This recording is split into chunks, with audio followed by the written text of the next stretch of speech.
कांग्रेस का यौम सयाह, हिंदू मुस्लिम इत्तेहाद और ताजे बरतानिया का धोखा, देखिए इस किस्त में।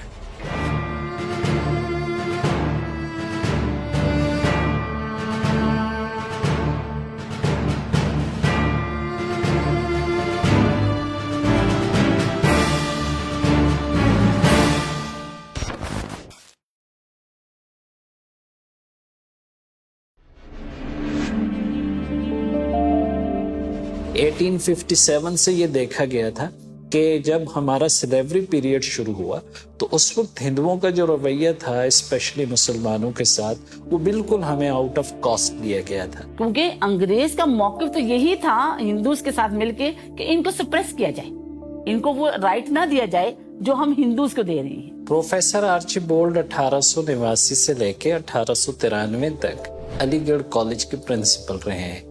तो नवाब मोहसिनुल मुल्क ने इनकी मदद से वायसराय हिंद लॉर्ड मिंटो से मुलाकात का टाइम लिया, एक ड्राफ्ट बना के उनकी तरफ भेजा गया जो हुसैन बलगरामी ने ड्राफ्ट किया था। तो फिर प्रोफेसर आर्चीबोल्ड की मदद से हमें मुलाकात का टाइम मिल जाता है लॉर्ड मिंटो के साथ। अक्टूबर 1, 1906 हमें डेट दिया जाता है।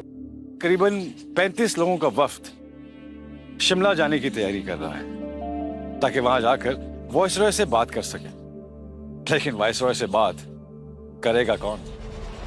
अब मुस्लिम लीडर्स जो कि इतने लीडिंग नहीं थे, इतने अंग्रेज से बातचीत करने के नहीं थे, नहीं 1 to 1 हुई, वो एकदम हक्का बक्का रह गए और उनको नाले पड़ गए। फैसला हुआ कि ये अंग्रेज के सामने सर आगा खान अपनी चीज को पेश करेंगे। इस मुलाकात के दौरान भी फिर मुसलमानों का मौक़िफ़ पहुंचा दिया गया था, जिसमें सबसे बड़ी ये कि अब हिंदुस्तान के मुसलमानों के लिए इलादा हक के इंतखाब वक्त की बहुत बड़ी ज़रूरत है। Separate electorate is the basic right of the Muslims of India. अगर आपका मिक्स इलेक्टोरेट होगा तो हिंदू मुस्लिम रेशो हिंदुस्तान में 1:5 का है। फिर जब अंग्रेज के सामने सर आगा खान ने ये कहा कि हमने एक पार्टी बनानी है, तो अंग्रेज सवाल ये किया गया कि क्यों चाहिए आपको पार्टी? जब इंडियन नेशनल कांग्रेस बरसगीर में तमाम कम्युनिटीज की रिप्रेजेंटेटिव बॉडी के तौर पर मौजूद है, तो क्यों आपको चाहिए? आपको क्यों ये ख्याल पैदा हो गया?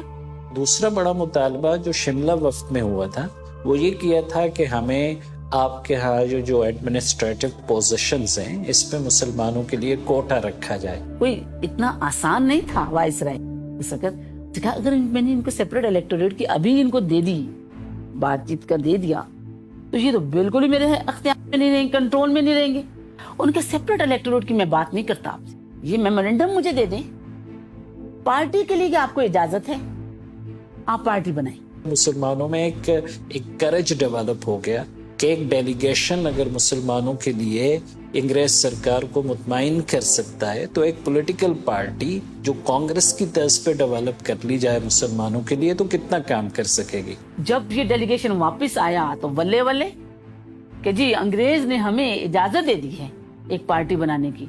इतनी बड़ी सुर्खियां लगाई जाती थी कि वायसराय ने मुसलमानों को एक पार्टी बनाने की इजाजत दे दी।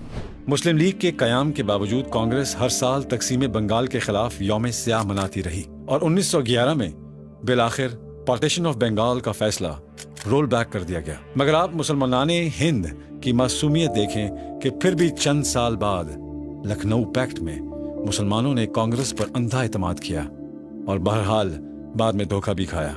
शायद इसी हवाले से हदीस भी मौजूद है कि मुसलमान एक सुराख से 2 बार डसा नहीं जाता। कि हिंदू कहीं भी कॉम्प्रोमाइज फॉर द टाइम भी तो करता था, फॉर द लॉन्ग रन नहीं करता। जिन्ना का सबसे बड़ा कंट्रीब्यूशन था जो लखनऊ पैक्ट था 1916 का, जब हिंदुस्तान की 2 बड़ी सियासी जमातें यानी कांग्रेस और मुस्लिम लीग आपस में मिल बैठते हैं। कांग्रेस और हिंदू मानने के लिए तैयार हो गए थे कि मुसलमान एक अलग कौम थी। तो इन दोनों के जो मुतालिबात थे सेल्फ गवर्नमेंट के नाम पे एक दूसरे के करीब आने के लिए, उसकी बैक में अंग्रेजों की वफादारियों का खात्मा था। किसी भी वॉर के लिए कैनन फॉडर जरूरी होता है। वर्ल्ड वॉर 1 शुरू हो चुकी है और अंग्रेजों ने जिन हिंदुस्तानियों के लिए क्लबों और होटलों के बाहर यह लिख रखा था कि dogs and Indians are not allowed, अब वही हिंदुस्तानी ताजे बरतानिया की जरूरत बन चुके थे। जंग जीतने के बाद ऑटोमन एम्पायर को इंटैक्ट रखा जाएगा, इस झूठे वादे पर ताज बरतानिया ने हिंदुस्तानी नौजवानों बिलखसूस मुसलमानों को इस्तेमाल किया। जैसे ही सल्तनत उस्मानिया जर्मनी के इत्तेहादी के तौर पे ऑटोमन एम्पायर ने ऐलान जंग किया तो हिंदुस्तान के मिलिट्री में मोर देन 67.19% लोग मुसलमान, इन सब ने हैंड्स अप कर दिए कि हम सल्तनत उस्मानिया के खिलाफ नहीं लड़ेंगे। टेबल टॉक हुआ तो फाइनल ये हुआ कि हमारी ये जंग तुर्की के खिलाफ नहीं है, हम तो नाइंसाफी के खिलाफ लड़ रहे हैं। पहली जंग अजीम खत्म हो गई, जर्मनी और उसके इत्तेहादी ऑटोमन एम्पायर को शिकस्त हो गया। We were promised that there will not be any kind of disintegration of Turkish Empire. May 15, 1920 में Treaty of Sevres साइन कर दिया गया, जहां ऑटोमन एम्पायर के टुकड़े कर दिए गए। आईनी तौर पे खिलाफत के निज़ाम के बचाव के लिए हम इसी फैस में जुड़े हुए थे इनके साथ कि किसी न किसी तरह खिलाफत को बचाया जा सके। डॉक्टर अंसारी के वफ़द ने लॉर्ड मॉन्टेगू से मुलाकात का टाइम लिया और 19 जनवरी 1920 को ये मुलाकात लॉर्ड मॉन्टेगू से हुई तो सुना तक नहीं गया डॉक्टर अंसारी को।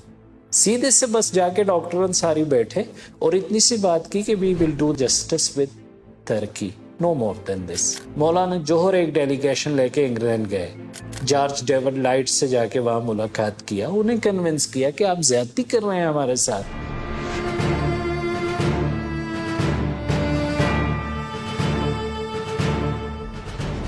तकसीम बंगाल का फैसला वापस होना, लखनऊ में कांग्रेस का गहरी चाल चलना, ताजे बरतानिया का धोखा और सल्तनत उस्मानिया का टूटना। 1910 की दिहाई मुसलमानाने बरसगीर के लिए कुछ खास अच्छी न थी, लेकिन इस दिहाई में मुसलमानों को एक ऐसा सिपाही मिल गया जिसने दुनिया का नक्शा बदल कर रख दिया। कायदे आज़म मोहम्मद अली जिन्ना इंग्लैंड जा रहे थे छुट्टियां गुजारने के लिए। इस सफ़र में ना मौलाना जौहर भी कहीं इंग्लैंड जा रहे थे कायदे आज़म मोहम्मद अली जिन्ना के साथ, तो उन्होंने जिन्ना को कन्विंस किया कि आप जैसा हाई कैलिबर आदमी अभी आपने वक्फुल औलाद वैलिडेटिंग बिल में आके मुसलमानों के इंटरेस्ट को सूट किया है, हम ये चाहते हैं कि आप मुसलमानों की एक बड़ी जमात मुस्लिम लीग के मेंबर बन जाएं। तो जिन्ना साहब ने ऑल इंडिया मुस्लिम लीग में शमूलियत के लिए जो शर्त रखी थी कि फिर आपको अंग्रेज़ों से अपनी लॉयल्टीज ख़त्म करनी पड़ेंगी, जैसे कांग्रेस सेल्फ गवर्नमेंट की बात करती है आप भी करें, तो फिर ये होगा कि मैं मुस्लिम लीग ज्वाइन कर लूँगा। मौलाना जौहर ने कमिटमेंट कर दिया, चूँकि मुस्लिम लीग में एक स्ट्रांग आदमी थे मौलाना जौहर। सो जिन्ना 1913 में फिर मुस्लिम लीग में शामिल हो गए। आज से 100 साल पहले बर्रे सगीर में ऐसा क्या हुआ था जो आज भी तुर्की की आवाम इस खित्ते के मुसलमानों से बेपनाह मोहब्बत करते हैं। इस खित्ते के पतंगबाजों ने अंग्रेज सरकार की सिक्योरिटी की धज्जियां कैसे उड़ाई, अगली किस्त में देखते हैं।